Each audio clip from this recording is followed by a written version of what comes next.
இப்போ வந்து பாத்தீங்கன்னாக்கா அதிமுகவோட தேர்தல் அறிக்கைன்னு எடுத்துக்கிட்டீங்கன்னாக்கா வீட்டுக்கு 10,000 ரூபாய் நிதி உதவி அப்படின்றத வந்து எடப்பாடி அவர்கள் சொல்லியிருக்காங்க. சோ இதை நீங்க எப்படி பாக்குறீங்க? அது கட்டாயமா இவங்க போறவங்களே கொடுக்கற நம்பது வர்றவங்க கொடுக்கறது அது வேணான்னு சொல்ல மாட்டாங்க மக்கள்.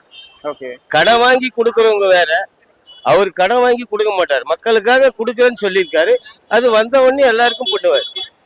இவங்க எல்லாம் கடன் வாங்கி கொடுக்குறாங்க, அவங்க கடன்லாம் வாங்கி கொடுக்கல, வந்த உடனே மக்களுக்காக செய்வேன்னு தான் சொல்லியிருக்கிறாங்க. அது கட்டாயமா நடக்கும். இது உலகத்துல எல்லாருக்கும் 7 கோடி பேருக்கும் கிடைக்கும். இவங்க போட்டது ஒரு 1 கோடி பேர் கூட கிடையாது. அது வருங்கால முதலமைச்சர் எடப்பாடி ஐயா எல்லாருக்காக செய்வார். வந்து ஒரு ஃப்ரிட்ஜ் அப்படின்றத வந்து எடப்பாடி அவர்கள் சொல்லியிருக்காரு. சோ இதை நீங்க எப்படி பாக்குறீங்க? எல்லாமே கிடைக்கணும். வருங்கால முதலமைச்சர் இப்போ வருகின்ற எடப்பாடி ஐயா அவர்கள் அவர் சொல்றதெல்லாம் செய்வார். இவங்க சொன்ன தேர்தல் ஆணையம் ஒண்ணுமே செய்யலையே. இங்க சொல்லாததையும் செய்வாரு, சொன்னதையும் செய்வாரு எடப்பாடி ஐயா.